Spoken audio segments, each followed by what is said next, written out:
Je vous recommande la boutique La Londoloise chez Judith Londolé.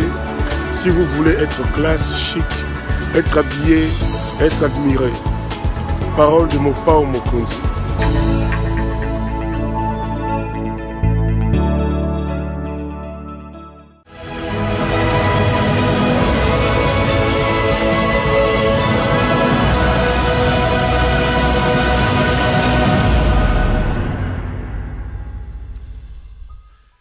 Madame, Messieurs, bonsoir et bienvenue à ce nouveau numéro. Il y a émission Nabiso na Katia CPL Télévision, émission Nabino Bolingara Mingi, émission Nabino Botalara partout.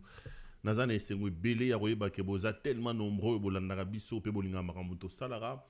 Lélo Naye de manière un peu spéciale, parce que Nangina a proposé une émission en 2 temps. Parce que, au fait, je faisais l'émission Contre nous, soit dit.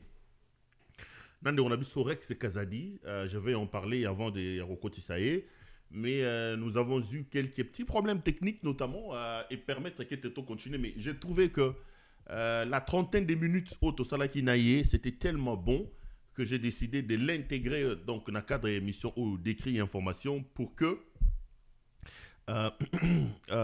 Boyo Kamakambu Oyo Alobi, et puis après, peut-être avec le temps, nous aurons encore à organiser une mission beaucoup plus élaborée cette fois-là. Ça sera une mission Yamobimba. Na prometa ki bino que Bogobanda désormais qu'on a une émission contre nous soit dit, je suis très très heureux de savoir que Bobandi Kolandango. Et puis j'avais pris l'option de vous dire que nous faisons de notre mieux pour être présents pratiquement tous les jours avec minimum 1 ou 2 émissions. Je pense que notre pari est en train d'être tenu. Tozane Sengoming na cadre on continue à travailler. Lobby na moni bo komena ginge belé bozage belé bo komelinga pour dire félicitations par rapport à son. Je suis aussi heureux de savoir que là nous avons plus ou moins maîtrisé maintenant le son. Vous ne vous plaignez plus dans ce domaine-là. Son habitueux Ali Malamu nazwaki ba félicitations pe ba makambuna bino et ça la yinga malamu pe se pelisa kingai makasi mingi. De Gomora Beninga hier pour me dire, écoute Perrault, j'aime beaucoup ce que tu fais, mais ça me gêne. Moi je crois en toi, mais j'ai comme l'impression que parfois tu as tendance à te justifier. Fais le travail, tu le fais tellement bien, tu nous réveilles et tu nous éveilles. Le plus important, mais moi, je remarquais que tu as l'habitude de venir de temps en temps pour discuter et tout ça. Non, cher frère. Je voudrais vous rassurer que je n'ai vraiment pas besoin de me justifier par rapport à mes prises de position. Je n'ai pas besoin de me justifier. Souvent, je prends les arguments des gens. Je prends le débat que j'ai avec Ezalabato Balingakangaï, Ezalabato Balingangaïté, Ezalabato Baza pour Félix Tshisekedi, Ezalabato Baza Banti Félix Tshisekedi. Je prends souvent le débat où on a autosalaba offline. Quand je trouve que c'est important, je viens, je commence avec ça pour aider aussi, peut-être que parmi les téléspectateurs au Baza nombreux, il y en a aussi qui voient les choses comme ça ou qui pensent comme ça. Ça permet, comme on dit en français, non, je demandais qu'on ouvre un peu pour que l'air passe. Ça permet justement, en français, couper la poire en 2 ou faire d'une pierre 2 coups. Donc, et permettre que, tant qu'on a relié l'opinion, on a un débat, on a bateau peut-être qui est basé dans la même position, bateau peut-être dans la même tendance, bateau ont la réponse na bango. Non, je ne viens pas me justifier. Je n'ai pas du tout besoin de me justifier. Je sais ce que je veux plutôt. Je sais ce que je veux pour ce pays. Je sais comment je conçois le pays. Et je sais le sacrifice énorme que j'ai fait pour le pays. Les amis, faire le travail que j'ai fait, passer na banzela auto na leki, j'étais en train de rigoler avec quelqu'un en lui disant, écoute, on ne peut pas passer par où je suis passé, on ne peut pas faire ce que j'ai fait et ce que je suis en train de faire et rester le même. Non, non. Rien qu'en termes de conception, il y a mboka. Rien qu'en termes, il y a bolingo, il y a mboka. soko leki na banzela o nga na leki et ko changer le lengo na romona makambo te et ko komi na conception différente ya mboka te soko za na ndoki le roi ya Félix Tshisekedi soki za ndoki te c'est kindoki za te et j'ai ajouté migolo yo kazana kindoki ya départ unique ndoki ya phase oui ba courant ya phase ndenge zixara ndenge pelara ezara tellement terrible donc ezaki ndoki ya phase les amis bon et tenir makambu oyo et puis bozwango tellement au sérieux mboka e ali kokende na ndenge malamu te mboka e ali kokende na ndenge ya mbilinga je vous ai fait des révélations hier sur le chamboulement que M. Helmut Ngeleka a apporté au sein de l'Agence nationale des renseignements. Rien que ces changements-là démontrent à suffisance que Tokoki ko compte likolo ya service wanate. L'homme est venu tout paralyser. L'homme est venu tout détruire. Je voudrais ici vous dire, l'homme n'a pas émission à l'OCPL na fongo la micro parce que Batouba paye sa position na bango. Bino, qui est-ce que vous pensez qu'il peut gérer le pays, qui peut, à votre point de vue, Kokamamboka? Nous pouvons tout dire, Bandego Nangaï.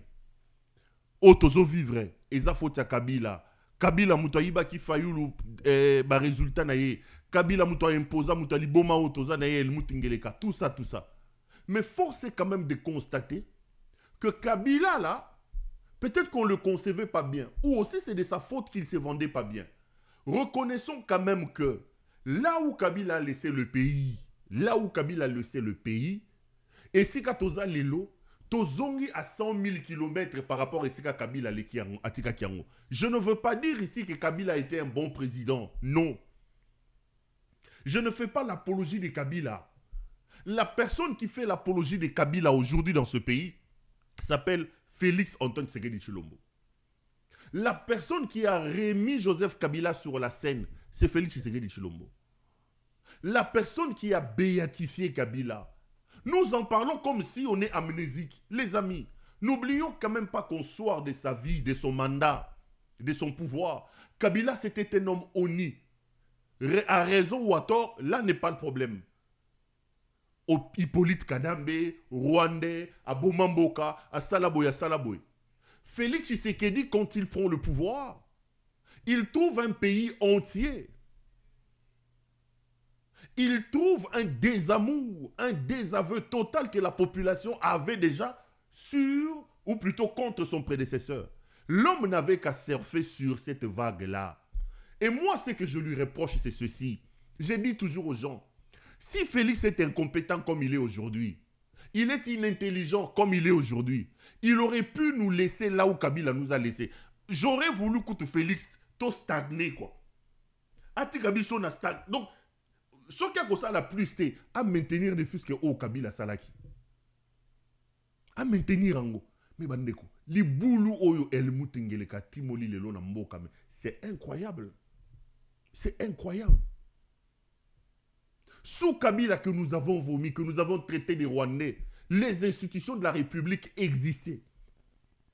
Kabila a organisé 3 fois des cycles électoraux dans ce pays.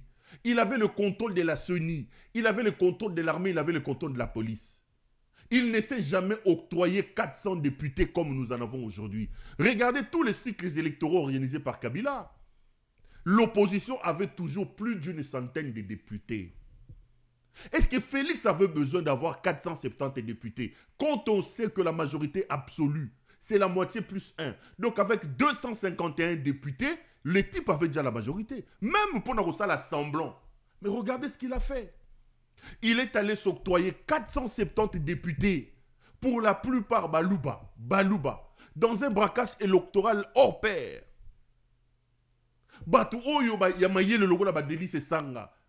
Non, l'homme a vraiment décidé de les écarter comme ça. Et il nous a laissé une assemblée nationale remplie des applaudissements. Donc, avec lui, les institutions n'existent plus. Les concepteurs de l'État, du concept État, voulaient que l'État puisse fonctionner avec des éléments constitutifs. Et à l'intérieur de ces éléments-là, il y avait des éléments qui étaient là pour arrêter les autres. C'est fait pour que le pouvoir arrête les pouvoirs. L'homme par essence est appelé à faire des dérives. Il faut mettre des murs, il faut des frontières pour que la dérive ne devienne pas le mode de fonctionnement de l'homme. C'est comme ça qu'on fait que le pouvoir puisse arrêter le pouvoir. Mais aujourd'hui, vous avez un président de la République qui est à la fois chef de l'exécutif, qui est à la fois chef, il y a pouvoir exécutif, chef, il y a pouvoir judiciaire, chef, il y a pouvoir législatif. Tout tourne autour de Félix Tshisekedi. Et ils n'ont même pas honte. Ils ont lancé un slogan, Tosa Fachi Obika. Tosa Fachi Obika. Donc, dans le pouvoir, dans le mode de fonctionnement, dans la gouvernance de l'Angeleka sphère, de ces petits frappeurs de l'Mutingeleka, pour avoir place au soleil, il faut que Tosa Fachi. C'est comme ça que Bomoni Baobengaye, roi soleil. Roi soleil, a commis roi soleil. Il s'est octroyé Bakombo Mukwantombolo et ceci et cela parce que lui seul devient l'empereur. Lui seul devient l'incarnation du pouvoir. Il a désacralisé les fonctions d'État. Il a humilié les chefs des institutions de la République qui doivent aller prêter serment, prêter allégeance auprès de sa mère, auprès de sa femme pour avoir place au soleil. L'État a perdu de son éclat, l'État a perdu de sa beauté. Félix est un cancer. Félix est une maladie. Il est malade, ce monsieur. Nous avons la responsabilité de les stopper. Nous avons la responsabilité de les stopper. Un homme qui s'amuse avec sa propre sécurité. Un homme dans un contexte de guerre qui n'arrive pas à avoir de la retenue, à poser des actions tendant à mobiliser la population et à mobiliser son armée, cet homme-là, ce qu'ils allaient bombarder Zakindoki. Donc, mais hier, malheureusement, à Sangui Signo Sotomi Balé. Hier, je vous ai dit qu'il y a désormais un département d'intelligence économique et financière à l'ANR. Posez-lui la question. Qu'est-ce que ce département-là vient faire? Le département est exclusivement créé pour arracher les attributions d'Alengeti, en qui il n'a plus confiance, puisqu'Alengeti est allé mettre son pied dans la plate-bande où sa mère était en train de voler. Maintenant, il prend ça, il donne ça à son cousin, le fils de Chika. Est-ce que c'est normal? Est-ce que c'est normal? Bande Kotoza a la responsabilité à téléma pour arrêter les bombes à Félix Tshisekedi. Nous avons la responsabilité de nous lever et d'arrêter la folie de Félix Tshisekedi. J'ai vu qu'il vous dit qu'il a nommé un ministre de la justice. Nalobano m'a ramené moi mi balimi ça tout avant. Na sa interview à Yande Gonabiso à Rex Kazadi. Justice malade. Il dit j'ai nommé un jeune là-bas pour faire revivre la justice. Mais j'ai suivi un reportage qui est passé à la Radio-Canada. Regardez un peu l'image que nous vendons nous-mêmes par rapport à notre justice. Torozong après. Tout dans le reportage de les gars à la Radio-Canada. Chaque jour, j'ai peur. Qu'est-ce qui va arriver à ma fille? Qu'est-ce qui va arriver à ma fille? Le père de l'une des victimes ne sait plus quoi faire pour que justice soit faite. Il se sent démuni face à cette situation, lui qui a logé Paul Mukendi chez lui lors de son arrivée à Québec. La justice a fait ce qu'elle devait faire. Le monsieur a été condamné. Maintenant, il faudra que le côté gouvernemental, ou je ne sais pas moi comment ça se fait là, qu'on puisse l'extrader et qu'il revienne ici. Et il ne se cache même pas. Il le dit lui-même que venez me chercher. Moi, je suis citoyen canadien. Je ne suis pas, à moins que je suis un citoyen canadien de second rang, qu'on m'aide à ramener le gars ici et qu'il fasse ses 10 ans. C'est ça mon souci. Pour assurer le père de la victime, quelles sont les probabilités que Paul Mukendi, finalement, purge sa sentence? Malheureusement, ma réponse ne sera pas trop rassurante pour monsieur parce qu'il n'existe pas de traité d'extradition entre le Canada et la République démocratique du Congo, qui fait que pour pouvoir extrader monsieur pour qu'il puisse purger sa sentence au Canada, donc sa peine d'emprisonnement qui a été confirmée, comme je le disais, par la Cour d'appel du Québec, ben, il doit y avoir des négociations avec les autorités de la RDC, malgré qu'il n'y a pas de traité d'extradition. Je doute fort que des négociations dans le but de pouvoir extrader monsieur vers le Canada pour qu'il puisse purger sa sentence d'emprisonnement, c'est pratiquement voué à l'échec. J'ai attendu jusqu'aujourd'hui. Peut-être il faudra que l'opinion publique sache que il y a des situations comme ça que nous vivons. Quelqu'un qui parvient à faire un crime au Canada et qui se vante même que s'ils sont capables, qu'ils viennent m'arrêter. Alors je me pose la question, si ma fille était la fille d'un homme connu, est-ce que cette situation allait rester comme ça, impunie? Et il faut toujours se rappeler ça. Pour lui, il est pourchassé, il est une victime du Canada et il va rester là parce qu'il va toujours citer évidemment la Bible qui dit, écoutez, si tu es pourchassé illégalement dans un pays, tu peux quitter pour un autre pays et il va là-dessus. La famille de la victime espère que l'arrivée du nouveau ministre d'État de la Justice de la République démocratique du Congo aura des répercussions sur cette affaire. D'ailleurs, il a récemment publié sur X. Il indique « Le chef d'État m'a instruit de sortir tous les cadavres des placards. J'exécuterai ces instructions dans un esprit de justice et d'équité. » Il indique que seule la justice élève une nation. À Québec, Marc-Antoine Mailloux pour Nouveau Info. On est de retour sur ce plateau. Je voulais vous montrer ce reportage un peu pour vous amener à vous rendre compte de la situation dans laquelle le pays se trouve. Ce délinquant ici, ce délinquant, il est délinquant parce qu'en droit, un délinquant, c'est toute personne qui enfreint aux interdits. Toute personne qui touche aux interdits. Le délinquant de Paul Mukendi qui gonfle à Kinshasa. Ce monsieur se présente aujourd'hui comme un fasciste né. Il dit être un pasteur. Ce délinquant a été condamné pour viol au Canada. Ce délinquant de Paul Mukendi. Il a interjeté appel. Sa condamnation a été confirmée. Il est allé jusqu'au niveau de la Cour suprême de Québec. La haute instance, la dernière instance canadienne, a confirmé le verdict. Mais aujourd'hui, ce petit délinquant de Paul Mukendi a fui le Canada et il vient gonfler au Congo se présentant comme soi-disant pasteur. Pire encore, il use de ses origines tribalo-ethniques Yabaluba. Il fait arrêter les gens. Aujourd'hui au Congo, lorsque tu évoques Paul Mukendi, Helmut Ngeleka envoie des gens pour t'arrêter. Batuloro là-bas, Roger Baka, Batuloro Banin, ils ont eu des problèmes dans ce pays parce que c'est délinquant, c'est violeur. Je confirme que Mukendi est un violeur. Ici, Mukendi ne bénéficie plus de la présomption d'innocence parce que son statut de violeur a été établi par un jugement coulé en force de la chose jugée par le Canada. Ça aurait été le Congo, que non, non, la justice est malade. Nous parlons de la justice canadienne. Ce type viole, condamné à la première instance. Il part en appel. Le juge d'appel confirme la sentence. Il va à la Cour suprême. La Cour suprême confirme le verdict. Le type, il prend son avion, il fuit. Il vient maintenant gonfler à Kinshasa parce qu'il est le frère d'Helmut Ngeleka. Parce qu'il est le frère d'Helmut Ngeleka.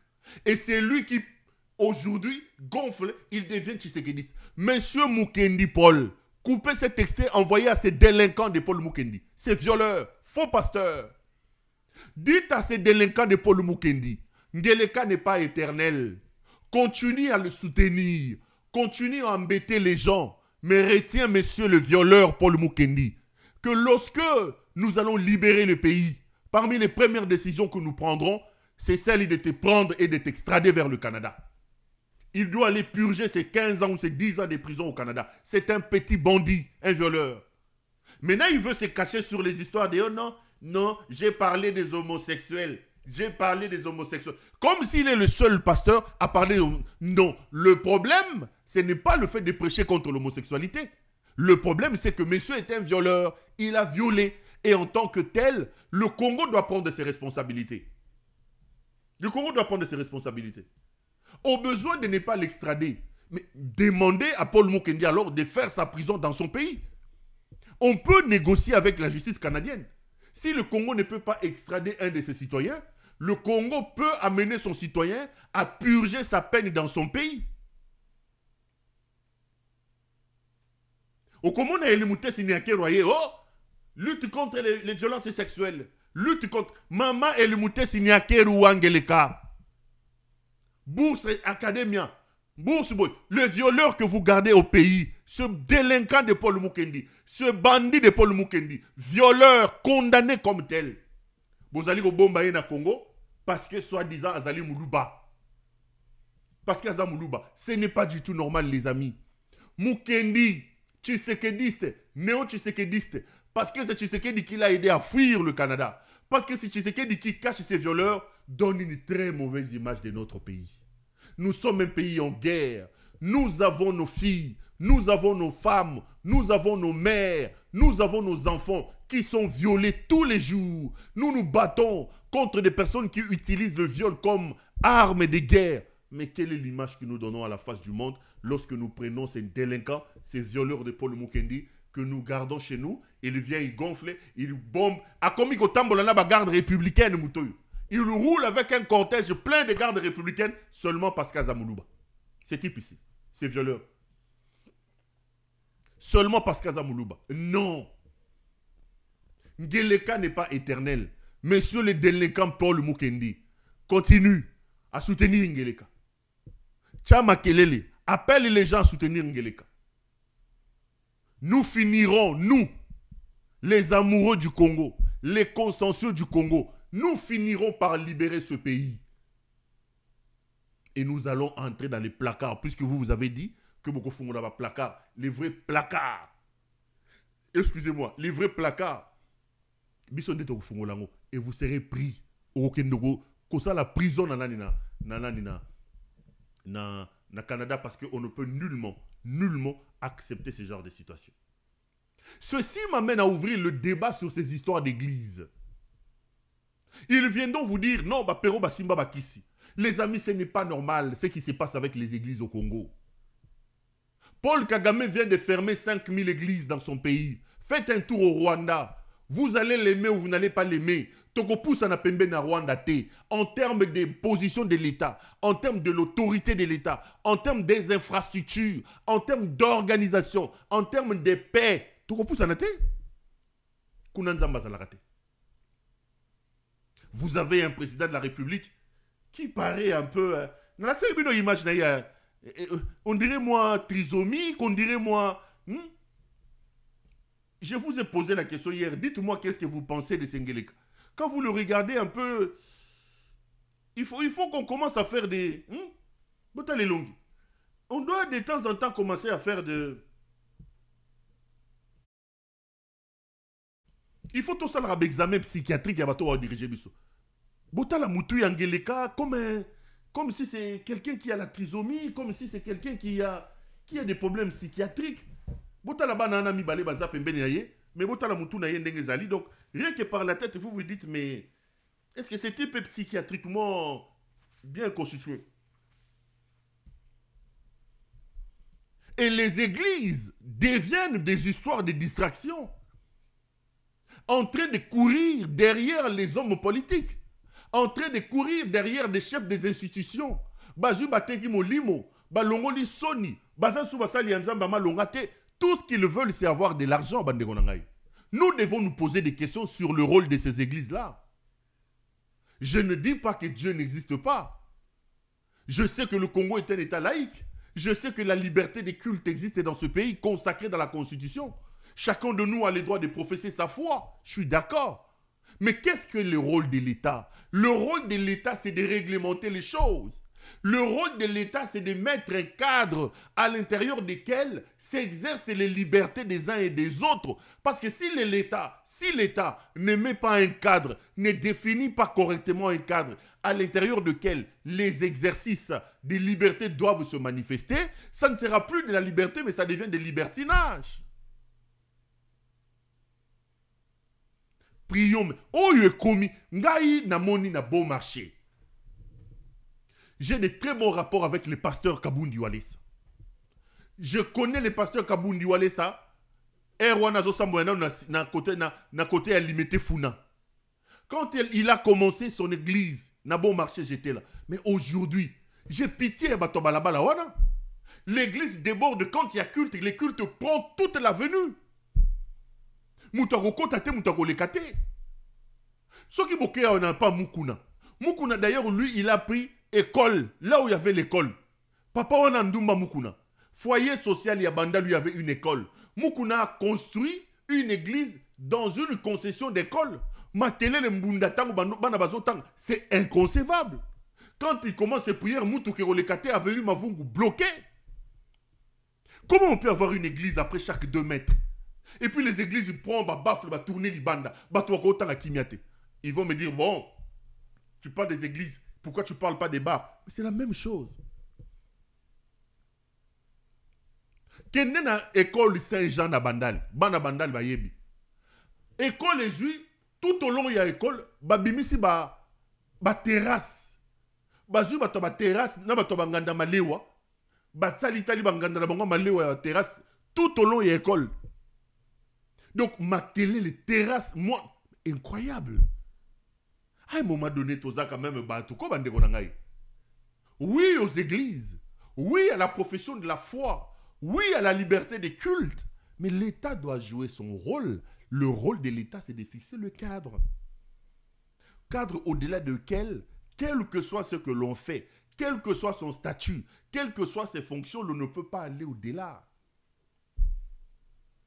C'est ainsi qu'on dit, là, ce n'est pas la loi de la force, c'est la force de la loi qui règne. La loi est plus forte que nous tous. Mais ce qui se passe aujourd'hui, ce n'est pas du tout normal. Est-ce que ça va changer? J'ai doute. Parce que pendant qu'il y a tous ces problèmes-là, notre roi Fénéa et le Moutingeleka, lui, s'organise, passe son temps à boire et à tricher et à voler. Poye Moussala Yela Keza Moyibi. Oya Yebi Eza Koyiba. Moyibi sur Moyibi. Nde Makambo Ya Yelaki. Ngeleka Makambo Ya Yebi. Makambo Ya Yelaki. Eza Moyibi, Eza Koyiba, un grand frappeur, un grand voleur. Moyibi Mouné. Il dit des choses qu'il ne maîtrise pas. Il fait une interview. On lui pose la question sur le frappeur Nicolas Kazadi. Il vient béatifier Nicolas Kazadi. Il dit de Nicolas Kazadi que vous êtes en train de jeter en pâture. Mais les amis, le type oublie qu'il est magistrat suprême. Et qu'en tant que tel, il ne peut pas se prononcer sur le statut de quelqu'un qui a une action publique ouverte en son encontre. Quand le magistrat suprême, dans une interview publique, vient béatifier, sanctifier un homme qui est sous le coup d'une action publique ouverte à sa charge, attendez, qu'est-ce que vous voulez que les petits magistrats fassent? Vous pensez que le magistrat qui a suivi l'interview d'Helmut Ngeleka, dire de Nicolas Kazadi que c'est un chic type, ce magistrat va aller à l'encontre. Pour Nicolas Kazadi, il parle de la présomption d'innocence.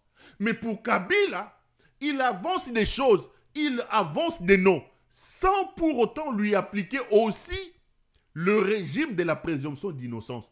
Nicolas Kazadi Moyibi Yambongo, comme Nassima Yambongo wana, maman na yazana kati, comme Nassima Yambongo wana, Moyibi ya famille na yazana kati, il prêche la présomption d'innocence pour Nicolas Kazadi. Kabila qui lui a fait du bien, qui abimissait la pauvreté, non. Kabila, lui, pas de présomption d'innocence. Kabila, Aza derrière le... Mais quelles sont les preuves? Mais regardez son propre ministre de la Justice le contredire. Lorsqu'on pose la question à Constant Moutamba sur l'implication ou non de Kabila, vous allez vraiment vous rendre compte que devant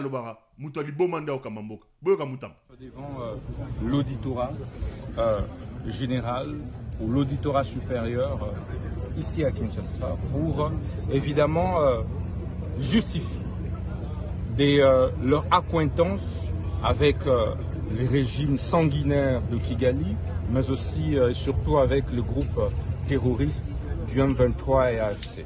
Et donc tous ceux qui vont, en tout cas tous, à l'exception de personnes qui vont se retrouver dans les mailles, malheureusement, de la justice, eh bien, nous allons devoir ouvrir d'autres procès publics pour que cela serve de leçon à tous ceux qui décident de trahir la République. Donc, il n'y aura plus de place pour les traîtres dans notre pays. Alors, est-ce que Kabila s'est inclus dans cette liste de personnes?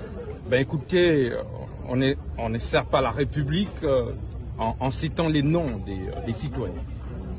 Ici, nous parlons de tous ceux qui vont se retrouver dans les cas de trahison, dans les cas de participation au mouvement insurrectionnel, dans le cas de la commission des crimes, notamment le crime de guerre.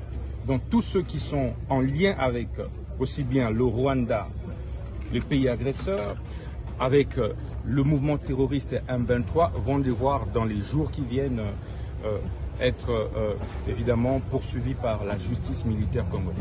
En une minute, monsieur le ministre, le verdict est tombé. Vous êtes satisfait par rapport à ce verdict quand certains estiment que c'est trop sévère par rapport aux 5 prévenus qui étaient présents? Vous savez, c'est plus qu'une satisfaction que de voir de quelle manière la Cour militaire a dit le droit. Alors le bon droit. Ces peines ont été de manière équitable et juste arrêtées par la Cour militaire. Et nous allons nous assurer, évidemment pour de raisons pédagogiques, que toutes ces peines soient strictement appliquées. Allez, on est de retour sur ce plateau. Vous venez là donc de suivre le ministre de la Justice. Quand on lui pose la question sur Kabila, il dit « On ne sert pas la République en citant les noms des citoyens. On ne sert pas la République en citant les noms des citoyens. » Mais c'est lui qui l'a nommé. Moumelia Chivas, Moumelia Tembo, Moulia Foufou, El Moutingeleka. Cet homme qui ne nous sert à rien, lui, ne s'est pas empêché de citer les noms des gens sans apporter aucune preuve.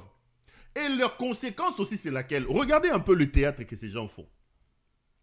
J'ai suivi en passant ce procès parce que j'ai trouvé ça tellement dégueulasse. Mais le même Eric qui est là, Eric Kouba, le fameux Eric Nkouba, Moutouya, Nyania, Corneille Nanga. Rappelez-vous que lorsqu'il a été présenté à la DEMIAP, Eric Nkouba a cité les noms d'un certain nombre de personnes. Eric Nkouba a dit que Kabila était avec eux. Eric Nkouba a dit que Patient, l'ancien DG de l'OGFREM, Patient Saïba était avec eux. Eric Nkouba a dit que Olengankoy était avec eux. Il a cité un certain nombre de personnes.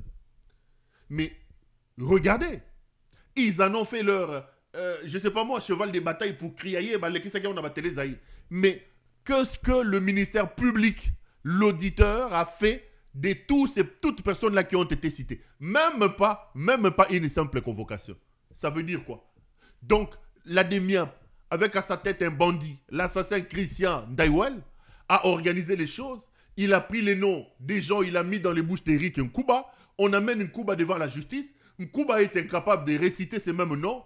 Et le ministère public qui amène les prévenus devant les juges pour obtenir leur condamnation ne revient même pas sur ces dossiers. Regarde les aventures. Une autre aventure. Le même ministre ici vous dit, toutes ces personnes-là, nous allons nous battre pour qu'elles exécuter la peine na bango. Il dit, il y aura même des mandats d'arrêt internationaux qui seront délivrés. On va aller chercher ces gens-là même. De un, sur le plan juridique, le droit pénal international interdit l'extradition de toute personne qui risque la peine de mort. L'on ne peut pas extrader quelqu'un qui est condamné à mort. Le droit pénal international interdit cela. Donc, une fois que le Congo me condamne à mort, c'est une occasion d'ailleurs pour me permettre d'obtenir un droit d'asile ou une protection internationale dans le pays où je suis.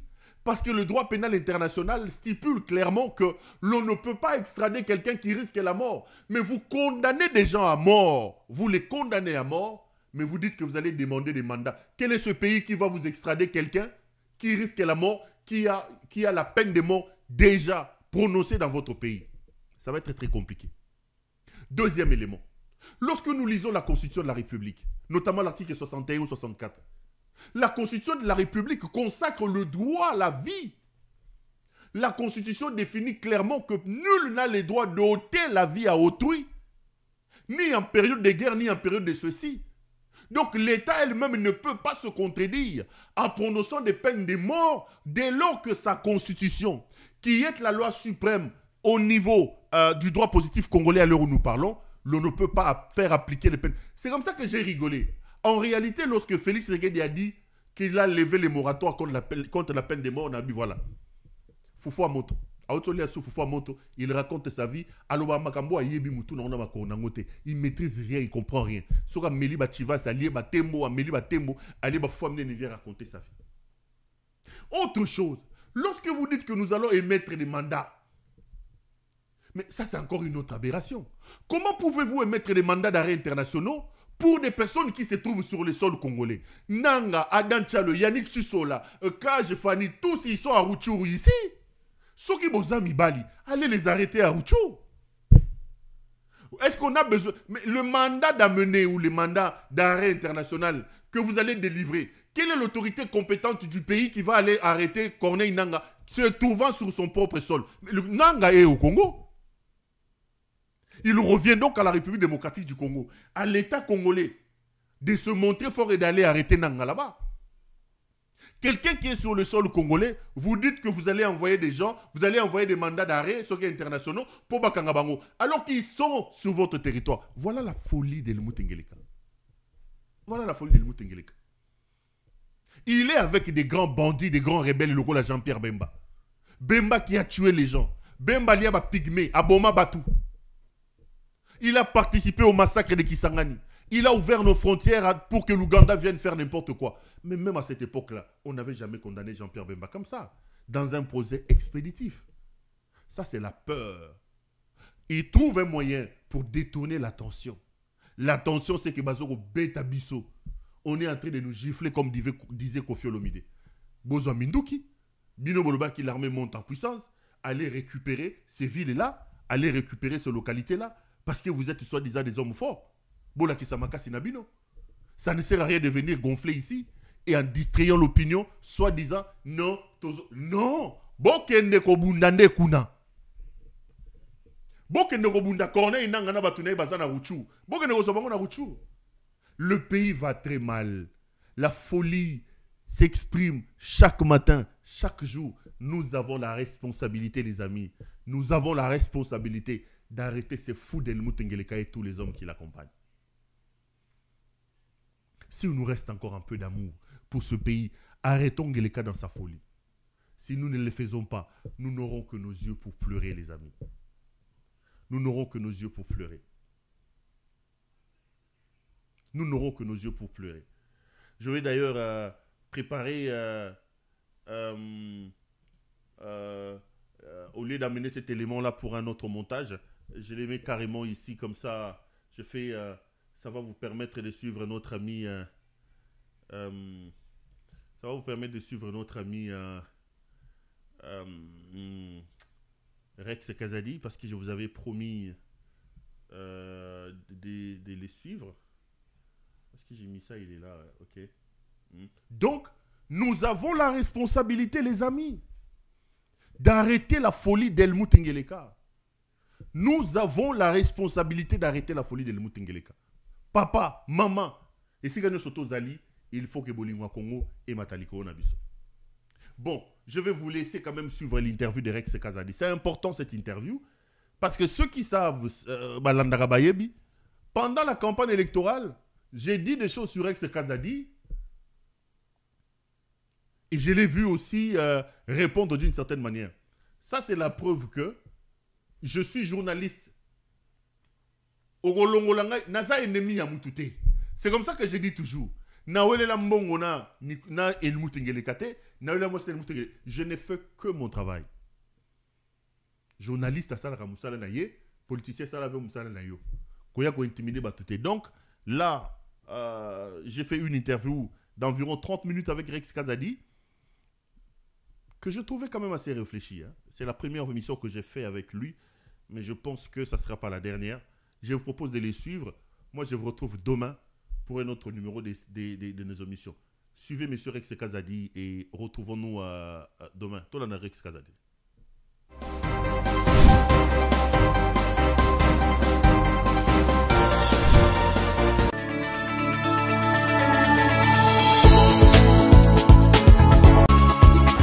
l'opposition, c'est-à-dire Salomon Kalonda, Ensemble pour la République, n'a pas été élu. On reviendra également sur la situation sécuritaire dans l'Est de la République. Le Congo qui a condamné à la peine capitale Corneille Nangaa et tous ses hommes. Est la solution? On parle aussi du processus de Luanda, de l'implication du Rwanda. Qu'est-ce que nous devons faire pour que finalement nous puissions nous en sortir? La situation sociopolitique, socio-économique également du pays, nous allons en parler. Un invité nous accompagne dans cette émission, il est avec nous en direct de Paris. C'est M. Rex Nkanda Kazadi. M. Kazadi, bonsoir. Bonjour. Quel jour ici. Merci à vous d'avoir accepté notre invitation. Je rappelle que vous êtes acteur politique désormais. Vous êtes candidat, vous avez été candidat à l'élection présidentielle. Mais on vous entend de moins en moins. Hein. On a l'impression que vous êtes venu comme une sorte d'ovni. Lors des élections, vous êtes reparti et on n'entend plus parler de Rex Kazadi. Qu'est-ce que Rex Kazadi fait exactement et quel est l'avenir de Rex Kazadi d'une certaine manière? Non, nous sommes en train de... Nous avons participé à la démocratisation de notre pays. Nous avons participé aux élections présidentielles et nous continuons à travailler. Aujourd'hui, notre objectif, c'est de créer un mouvement, un nouveau mouvement, un mouvement qui nous permettra, cette fois-ci, dans 5 ans, non seulement d'arracher la présidence, mais aussi de pouvoir permettre à certains de nos compatriotes de pouvoir postuler au nom de notre mouvement et Koki en tant que député et puis dans d'autres élections aussi. Pourquoi pas essayer de sortir des gouverneurs. Rex Kazadi, un peu sur votre expérience des élections. On connaît Rex Kazadi dans le mouvement des combattants en Europe. Du coup, on a vu Rex Kazadi, candidat président de la République. Dites-nous un peu, quelle expérience, qu'est-ce que vous retenez de ces élections? Beaucoup ont dit qu'il s'agissait d'un braquage électoral. Il y a des ténors d'opposition comme Martin Fayoulou, Moïse Katumbi et les autres qui ne l'ont pas reconnu. Moi, je n'ai pas encore entendu le point de vue de Rex Kazadi sur la question. Quelle expérience gardez-vous de votre participation à ces élections? Mais je garde une expérience négative. Simplement, je vous rappellerai que nous avons commencé le mouvement des combattants dans les années 2010, 2011, 2012 jusqu'en 2014. En 2014, on s'était déjà mué en mouvement politique. Nous avons participé aux élections législatives en 2018 aux côtés de Martin Fayoulou qui avait gagné les élections déjà en 2018. Et ensuite, il nous a semblé qu'il était temps que nous nous prenions en charge et que nous proposons notre propre vision. Et c'est comme ça que je me suis présenté aux élections de 2023. Et je me représenterai encore, si Dieu le permet, aux élections de 2028 avec le même objectif, c'est de gagner. Parce que j'estime que la classe politique à l'heure actuelle ne satisfont pas au désir du changement du peuple congolais. Et comme mais quand vous dites que c'est une expérience négative, ça veut dire quoi? Vous aussi, vous êtes de la classe des gens qui ont estimé que c'était un braquage et que M. Tshisekedi a totalement triché à ces élections et qu'il n'a jamais gagné? Cher ami, vous venez de suivre les Jeux Olympiques à Paris. Est-ce que vous pensez qu'on peut siffler lors du départ? Allez, on siffle, go, et puis tous les athlètes partent. Et puis derrière, il y en a un qui est parti en retard et puis qui te disent bon, c'est pas grave, il faut lui laisser du temps pour qu'il arrive, etc., etc. Ça ne s'est jamais vu nulle part au monde des élections. Il faut voter pendant 7 jours. Rien que ça annule les élections. Dans n'importe quel pays fonctionnel, on ne vote pas pendant 7 jours. Alors que la règle du départ, c'est de 5 heures du matin à 19 heures. Certaines personnes de mauvaise foi vous diront oui, le pays est grand, machin. C'est pas plus grand que les États-Unis. C'est pas plus grand que les États-Unis d'Amérique, qui est une grande démocratie. Sauf que on a quand même pas la même technologie qu'avec les Américains, ni la même expérience. Ne comparons pas les comparables, M. Kazadi. Hein. Mes chers amis, si les États-Unis est trop loin, le Nigeria, c'est un pays d'Afrique. Ils ont voté en une journée. En quelques heures, en quelques jours, on avait déjà les résultats. Il n'a pas fallu 4 jours de vote. Pourquoi chez nous? Si on savait que, par exemple, notre pays était tellement grand qu'il fallait voter plusieurs jours. Mais il faut le mettre dans la loi électorale, il faut le mettre dans la Constitution. Étant donné la dimension géographique de notre pays, pour que les Congolais puissent tous voter, il faut qu'ils votent pendant 7 jours. Mais ce n'était pas le cas. Et pourquoi en 2018, on n'a pas voté pendant 7 jours? Et pourquoi en 2011, on n'a pas voté pendant 7 jours? Seul Félix Tshisekedi, l'actuel président élu de PES, ont fait que dans notre pays, il a fallu 7 jours de vote. C'est du jamais vu. Donc, Kadima. Moi, je veux une réponse à des termes un peu clairs. Donc, vous êtes de ceux qui ont estimé que c'était un braquage et que M. Tshisekedi ne mérite donc pas son élection. C'était un braquage électoral. Je vais vous surprendre. Je pense que Félix Tshisekedi a gagné ses élections, mais qu'il a triché. Donc, pour moi, ces élections sont caduques. Il avait tellement peur de perdre ses élections qu'il a triché. Mais le sentiment que j'ai, puisque j'ai tourné un peu dans le pays, il les a bel et bien gagné ses élections. C'est un sentiment propre par rapport à ce que j'ai vu à l'intérieur du pays. Mais j'ai vu aussi des milliers de machines volées. Si on prend ne serait-ce que 5 ou 7 000 machines, avec la possibilité d'avoir 750 votes par machine, ça nous fait entre 10 et 13 millions. Où sont parties ces voix? Vous voyez ce que je veux dire? Où sont parties ces voix? Après, nous avions un choix. Est-ce que, parce qu'il a triché dans ces élections, on devait, comment dire, faire comme certains Congolais, appliquer l'article 64 pour demander aux Congolais de sortir dans la rue, ou utiliser tous les voies et moyens comme les armes et combattre le régime? On a préféré aujourd'hui laisser le peuple congolais constater par lui-même l'échec. Et d'ailleurs, depuis qu'il est élu, il est élu entre parenthèses, depuis qu'il a renouvelé son mandat, ça fait 8 mois. Ça fait 8 mois, il se passe quoi? Il se passe rien. Il se passe absolument rien. Lorsque vous me demandez, Monsieur Kazadi, depuis 8 mois, on ne vous entend pas, mais depuis 8 mois, il ne se passe rien. Il n'y a rien. Vous allez m'entendre sur quoi? Le chef de l'État n'a pas posé une action politique conséquente aujourd'hui en faveur des Congolais. En 8 mois, ils sont en train de se partager des postes entre amis, entre copains, entre anciens ministres, anciens premiers ministres, etc., etc. Entre-temps, les urgences congolaises, c'est-à-dire la sécurité, qui est l'urgence numéro 1 de la RDC, lorsque moi j'entends le chef de notre État s'exprimer, j'ai l'impression que il n'a pas encore compris que c'était lui le chef. Il est encore dans l'opposition. Il critique le fonctionnement de l'État, alors que ça fait 6 ans que lui, il est à la tête du pays et nous parle comme si ça faisait... Laissez-moi du temps, vous allez voir. Lorsqu'on parlera des Blaise Tshisekedi. Vous parlez de l'opposition. Pour le Congolais lambda qui vous regarde, vous êtes un opposant, vous êtes un sympathisant du pouvoir. Vous vous définissez quoi politiquement? Quel est votre bord politique à l'heure où nous faisons cette émission? Cher ami, nous autres, ici du Kasaï, nous avons des difficultés parce que dans ce pays, la majorité des gens sont tellement animés par un tribalisme bête et idiot qu'ils sont incapables de comprendre que tout le monde n'est pas avec Félix Tshisekedi parce qu'il s'appelle Kazadi. Il faut arrêter de vous imaginer ça. Et lorsque j'ai participé à ces élections, il y a eu comme ça des soupçons. Oui, c'est peut-être Félix qui a financé sa campagne. Oui, c'est peut-être... Non, je suis peut-être le seul de tous les candidats, l'un des rares en tout cas, à avoir fait campagne avec ses propres fonds et quelques soutiens.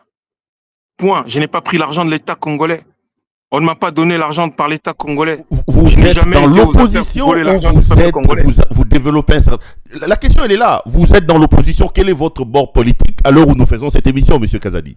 Je suis Rex Kazadi. Mon parti, c'est Ekoki.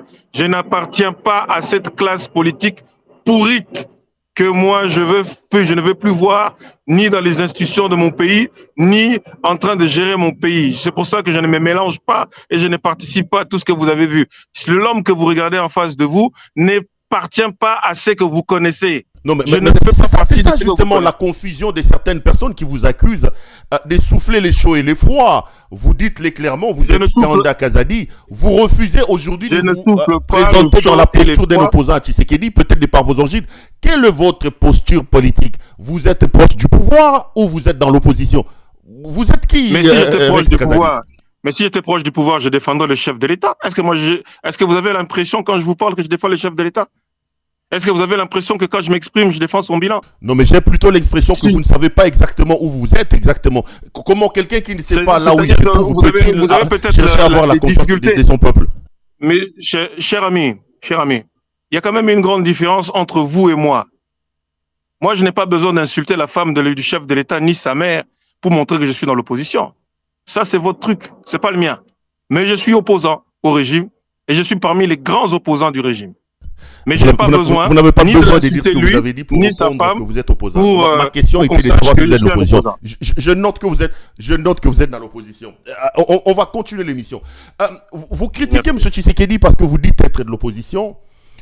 Ceux qui vous regardent, lorsque j'ai dit que j'avais une émission avec vous, j'ai d'ailleurs un certain nombre de questions autour de moi sur vous. Les gens disent, vous êtes de la diaspora, vous avez fait le combat comment on les appelle, des combattants. M. Tshisekedi, c'est 40 ans dans l'opposition. Et aujourd'hui, Tshisekedi vous vend de la pire des manières, vous, de la diaspora. Il sera donc difficile aujourd'hui que vous, issus de la diaspora, puissiez récolter la confiance du peuple. Vous répondez comment à ces Congolais qui trouvent la similitude de la diaspora entre vous, Rex Kazadi, et M. Tshisekedi? Ok, je ne me présente pas en tant que diaspora. D'abord, je suis un Congolais vivant à l'étranger qui est rentré dans son pays depuis 2015. Donc, je vis à Kinshasa et je passe plus de temps à Kinshasa qu'à l'extérieur.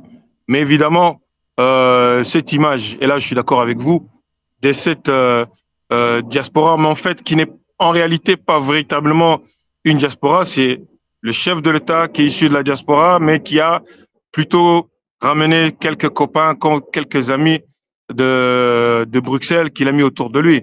Voilà, bon, ça nuit peut-être à l'image de certains Congolais issus vivant à l'étranger, mais je pense que malgré tout, vu l'accueil que nous avons eu à l'intérieur du pays, vu le projet que nous avons à proposer aux Congolais, nous avons réussi à les convaincre que nous n'avions rien à voir avec ces gens-là. Parce que avec ce régime et les rapports que j'avais personnels avec le chef de l'État, j'aurais pu participer d'une manière ou d'une autre à la gestion de l'État à ses côtés. Mais ça ne m'a jamais ne serait-ce que fleuré l'esprit pour la simple et l'unique raison, c'est que je n'ai jamais vu de projet, je n'ai jamais vu d'objectif, je n'ai jamais vu d'ambition pour changer le pays. J'ai plus eu l'impression que de beaucoup d'amateurisme, beaucoup de copinage et beaucoup de tâtonnement. Donc moi, je ne peux pas participer à ça et c'est pour ça que je pense que le peuple congolais, j'ai foi en peuple congolais, saura faire la part des choses. Peut-être boucler ce chapitre sur vous et cette expérience des élections. Vous répondez comment à ces Congolais qui ont à un certain moment donné parlé de votre candidature en les traitant d'une candidature inopportune? Parce que là, vous dites que vous avez convaincu le Congolais. Quand je regarde les résultats des dernières élections, je ne sais pas, vous devez avoir eu 0,00 quelque chose comme ça. Le travail à faire est donc très très important. Les Congolais vous regardent, les internautes, les téléspectateurs vous regardent. Ceux qui pensent qu'il s'agit tout simplement de l'opportunisme de quelqu'un qui n'a peut-être pas encore suffisamment montré des preuves de sa capacité sur le plan politique, vous leur direz quoi, ces Congolais-là?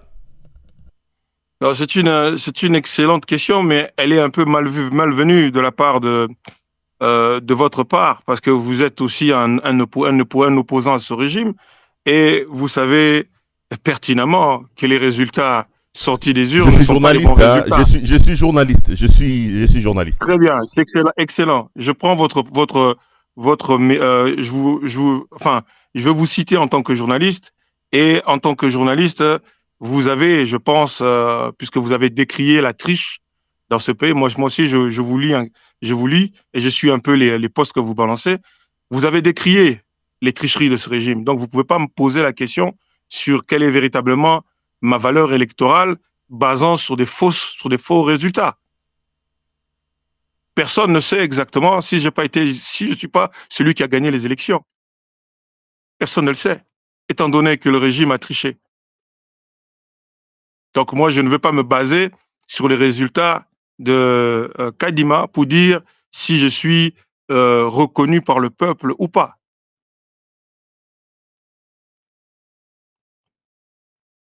Je comprends la réponse. Allez, je vous amène alors dans l'actualité. Un mot par rapport aux dernières élections. Vous l'avez suivi certainement hier. Il y a eu lieu au Sénat l'élection du bureau définitif.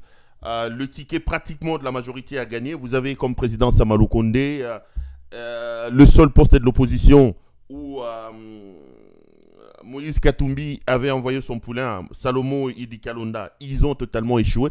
Quand vous avez regardé l'élection hier au bureau du Sénat, quelle analyse vous faites, vous, personnellement, de cette élection de la Chambre haute du Parlement? Si vous aviez lu mon programme électoral pour les élections présidentielles, que l'on discutait tout à l'heure, j'avais demandé la suppression purement et simplement du Sénat. J'estime que vous avez suivi hier, durant tous ces débats, que personne ne parle du Congo, personne ne parle des Congolais. Ils sont en train de se partager le gâteau entre eux.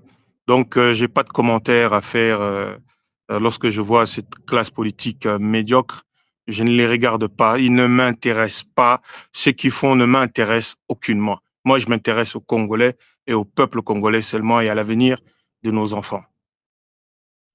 Madame, Messieurs, vous suivez l'émission Contre nous, soit dit. Je vous rappelle donc ce soir que nous sommes en train de débattre Congo avec notre invité de ce soir, c'est M. Rex Kanda Kazadi, ancien candidat président de la République. Il développe donc ses idées au cours de cette émission. M. Kazadi, la grande actualité dans le pays reste quand même dominée par la situation sécuritaire dans l'Est de la République. La justice congolaise a condamné il y a 2-3 jours Corneille Nangaa avec un ensemble des personnes qui l'accompagnent, les Yannick Chisola, les Adam Tchaloué et tout ce monde-là, la peine capitale à la peine de mort. Est-ce que vous pensez que c'est normal et que Corneille Nangaa et toute sa bande méritaient cette peine-là? Je vais vous dire quelque chose. Moi, je pense que Corneille Nangaa mérite la prison pour avoir triché en 2018. Corneille Nangaa a trafiqué, a volé les élections congolais. Corneille Nangaa doit rendre des comptes aux Congolais sur un certain nombre de choses qu'il a fait. Corneille Nangaa qui crée une rébellion et qui s'attaque aux intérêts de la République en complicité peut-être avec les Rwandais et le M23. Et moi, je condamne d'abord l'AFC et la rébellion de Corneille Nangaa, mais même à l'époque de Kabila, dont on accusait de tous les crimes, il n'y a jamais eu aucun Congolais qui a été condamné à la peine de mort. Je ne sais pas si leur objectif, c'est de faire peur aux Congolais ou de faire peur à l'opposition, mais pour moi, ça démontre juste que c'est un aveu de faiblesse. Comme ils ne sont incapables de résoudre le problème du M23, ils sont plus prompts à s'attaquer aux Congolais. Et en plus, on leur met une peine de mort dont on sait qu'elle ne sera pas applicable. Moi, je vous mets mon billet qu'aucun de ces personnes qui a été citées dans cette peine de mort ne sera exécuté. Donc, je me pose la question, quelle était une condamnation avant, c'est une aventure des mauvais goûts que de condamner ces gens-là à la peine quand on sait qu'il sera difficile de les attraper et d'appliquer la peine. En dehors même de ça, même si on les attrape, même s'ils sont en prison, ils ne seront pas exécutés. Alors quel est l'intérêt de faire ce qu'ils ont fait là? Alors que vous accusez que vous condamnez des gens à mort, ce qui est cocasse, vous condamnez des gens à mort, mais vous n'osiez pas attaquer celui que vous avez dit publiquement était le financier de ce mouvement. En l'occurrence, Joseph Kabila. Vous voyez ce que je veux dire? C'est pour ça que je dis que ce sont des amateurs. C'est pour ça que je dis que ce sont des incompétents. Si exactement vous estimez que ces gens, l'AFC, c'est une rébellion, moi je pense que leur place à la prison, ils doivent répondre de leurs actes devant le peuple congolais, selon la loi. Et ils devront défendre leur vie et leur liberté. Mais on ne peut pas les condamner à mort dans un pays où il y a eu un moratoire sur la peine de mort, on ne peut pas les condamner à mort alors qu'il y a eu énormément de crimes, les Gédéons, etc., des généraux qui ont tué tellement de gens, des Congolais qui sont encore là, des Tango Forts et des autres. Vous ne les inquiétez pas et vous condamnez ceux qui sont en train, entre parenthèses, de déranger votre pouvoir. Alors, allez plus loin, arrêtez celui que vous avez désigné comme le financier de cette rébellion. Joseph Kabange Kabila, il est à Kinshasa. Arrêtez Kabila Potondi Mabino. Bokanga Kabila Tokolobake, oui, vous avez une décision ya kokanga batu. Tant que vous n'êtes pas capable ni d'arrêter Kabila, ni d'arrêter les membres du M23, ni de remettre la paix à l'Est, ni de vous attaquer à Paul Kagame, alors que tous les matins vous nous dites que c'est grâce à cause de lui que nous avons la sécurité à l'Est, s'il vous plaît, taisez-vous. Taisez-vous. Parce que le peuple congolais en a marre de vous entendre leur raconter des bobards. Si pour vous, il va falloir arrêter Kabila, il va falloir arrêter les Tango Forts. Donc, vous donnez raison à Tshisekedi quand il dit qu'il est temps désormais d'ouvrir le placard et d'aller chercher tous les cadavres laissés par ses prédécesseurs. Le chef de l'État avait donc raison de parler des cadavres laissés dans le placard. Cher ami, c'est lui qui dit, c'est le chef d'État qui dit Kabila soutient une rébellion.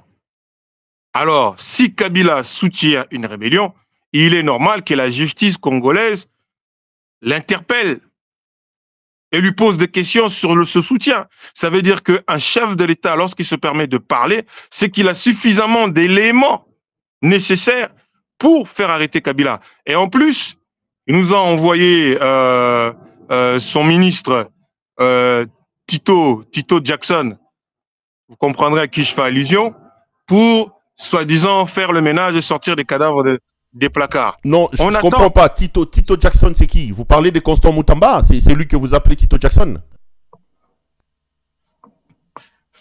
Vous voyez à qui je fais référence, n'est-ce pas?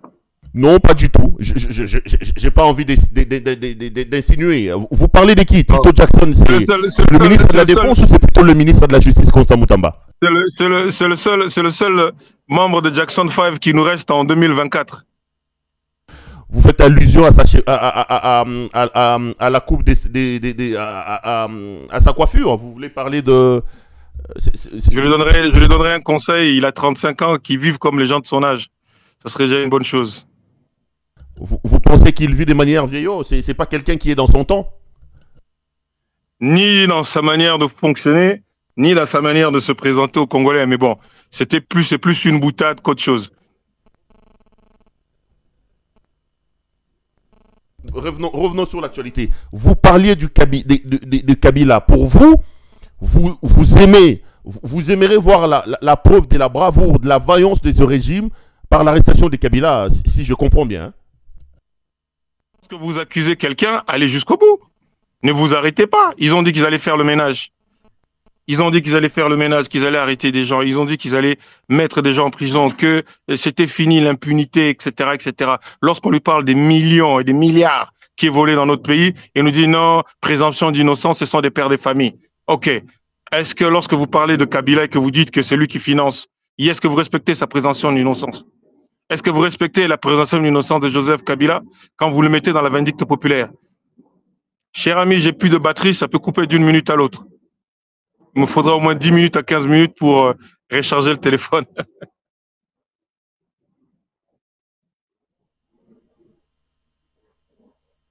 Je t'entends pas. Bon, en attendant que le téléphone puisse nous lâcher, on a parlé de Corneille Nangaa. Dites-moi un peu, selon vous, Corneille Nangaa, il y en a qui estiment de lui que c'est un rebelle, un criminel. Il y en a qui disent de lui que c'est un révolutionnaire, un libérateur. Comment Rex Kazadi et son mouvement voient-ils M. Corneille Nangaa?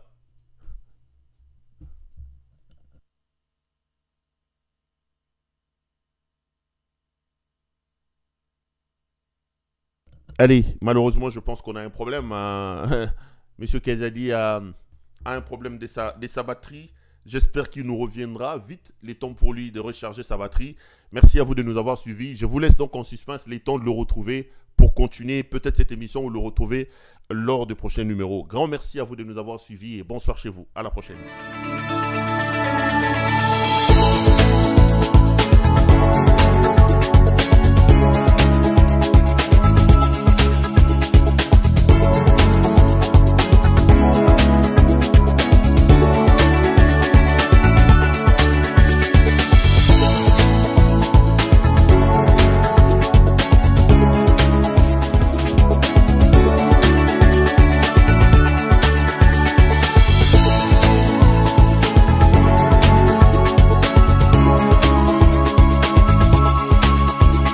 recommande la boutique La Londoloise chez Judith Londolé. Si vous voulez être classe, chic, être habillé, être admiré. Parole de Mopao Mokonzi.